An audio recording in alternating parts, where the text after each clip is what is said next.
우리 뇌는요, 정말 놀라울 정도로 똑똑하지만 가끔은 너무 효율을 추구한 나머지 최악의 결정을 내리게 만드는 숨겨진 지름길을 쓰곤 합니다. 특히 채용처럼 아주 중요한 상황에서는 더더욱 그렇죠. 오늘은 바로 그 지름길이 어떻게 우리 눈앞에 훌륭한 인재를 놓치게 만드는지 그 비밀을 한번 파헤쳐 보겠습니다. 자, 핵심 질문부터 던져볼게요. 여기 모든 조건이 완벽해 보이는 지원자가 있습니다. 경력, 기술 뭐 하나 흠잡을 데가 없죠. 그런데 우리는 왜 종종 이런 사람을 거절하게 될까요? 이게 과연 단순한 실수일까요? 아니요, 그렇지 않습니다. 우리 뇌 속에 아주 깊숙이 자리 잡은 체계적인 편향 때문입니다. 자, 여러분이 채용 담당자라고 한번 상상해 볼까요? 해외에서 정말 우리 회사에 딱 맞는 엄청난 인재를 찾았습니다. 아, 드디어 해냈다 싶죠? 그런데 복잡한 비자서를 딱 보는 순간 왠지 모를 불안감, 뭔가 좀 찜찜한데 하는 그런 기분이 스멀스멀 올라옵니다.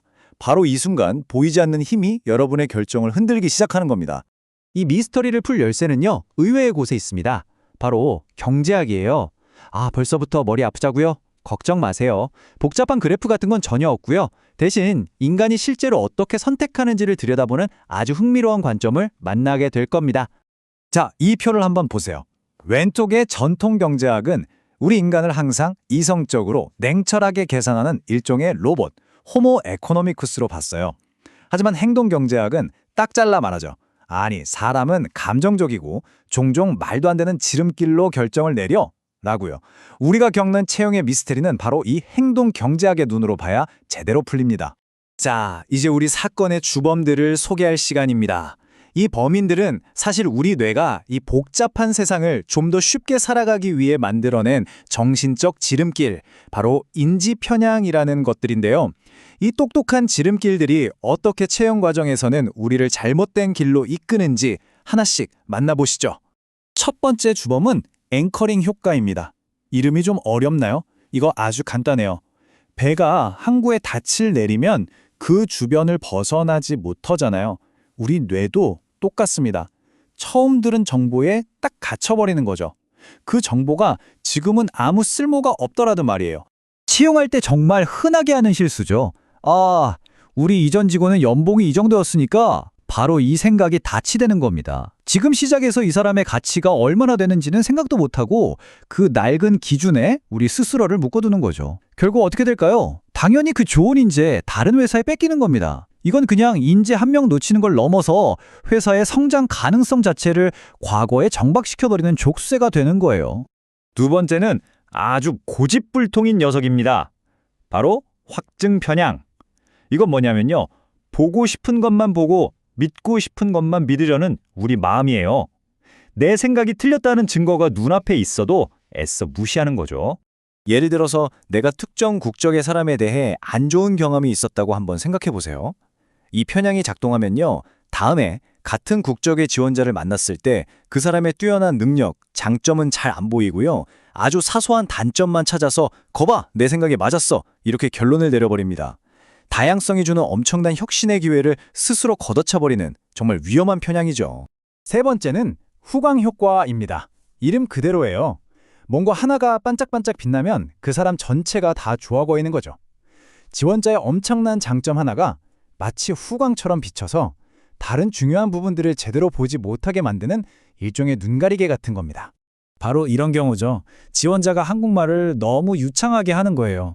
감탄이 절로 나오죠. 그 모습에 완전히 빠져서 정작 제일 중요한 직무 관련 기술이나 비자 발급에 꼭 필요한 전공과 직무의 연관성 같은 건 꼼꼼하게 따져보지 않고 에이, 저 정도면 당연히 문제 없겠지 하고 그냥 넘어가 버리는 오류를 범하게 되는 겁니다. 자, 마지막 주범은요. 우리 모두에게 아주 강력하게 작용하는 손실회피 심리입니다. 이거 진짜 간단해요. 10,000원을 얻었을 때의 기쁨보다 10,000원을 잃어버렸을 때의 고통이 훨씬 더 크게 느껴지는 것. 바로 이게 핵심입니다. 그래서 우리는 잠재적인 손실에 너무 집착하게 돼요. 비자 비용만 날리는 거 아닐까? 힘들게 뽑았는데 금방 그만두면 완전 손해잖아? 결국 우리는 눈앞의 작은 손실에 대한 두려움 때문에 우리 회사의 미래를 통째로 바꿀 수도 있는 거대한 투자 기회를 보지 못하게 되는 거죠. 자, 그럼 지금까지 살펴본 이 편향들이요. 복잡한 행정 절차, 특히 외국인 채용의 핵심인 비자 심사 과정에서는 실제로 어떤 문제를 일으키는지 구체적으로 한번 들여다보겠습니다. 지금 보시는 이 표가 모든 걸 말해주죠. 사소해 보였던 네 지름길들이 모여서 우리 회사의 성장을 막는 거대한 벽을 만듭니다. 과거 연봉이라는 낡은 닻에 발목 잡히고 명문대라는 후광에 눈이 멀어서 핵심을 놓치고 역시 그럴 줄 알았어 라는 편견으로 스스로의 눈을 가리죠. 그리고 이 모든 결정의 마지막에는 혹시나 잃을지 모른다는 두려움이 딱 버티고 서 있는 겁니다. 결국 우리는 최고의 인재가 아니라 가장 안전해 보이는 선택을 하게 되고 결국 판도를 바꿀 가장 큰 기회를 우리 손으로 놓쳐버리는 겁니다. 그럼 이 보이지 않는 적들과 대체 어떻게 싸워야 할까요? 다행히 방법은 있습니다. 우리 뇌를 억지로 바꾸려고 애쓰는 대신 더 현명한 시스템을 만들면 되는 거죠. 핵심은 딱 세 가지입니다. 첫째, 느낌으로 결정하지 마세요. 객관적인 데이터와 법 규경을 따르는 겁니다. 둘째, 누구를 평가하든 똑같이 적용할 수 있는 공정한 체크리스트를 만드세요. 마지막으로 가장 중요한 세 번째, 바로 생각의 틀을 바꾸는 겁니다. 바로 이겁니다. 외국인 인재를 채용하는 걸 손실 가능성이 있는 비용으로 보는 순간 우리는 손실 회피라는 덫에 빠질 수밖에 없어요. 하지만 이걸 우리 회사의 미래를 위한 성장 투자라고 다시 정해야 한다면 우리의 결정은 완전히 달라질 수 있습니다. 이건 단순한 마음가짐의 변화가 아니라 가장 중요한 비즈니스 전략입니다. 오늘 우리는 채용 과정에 숨어있는 우리 뇌의 비밀을 살펴봤습니다.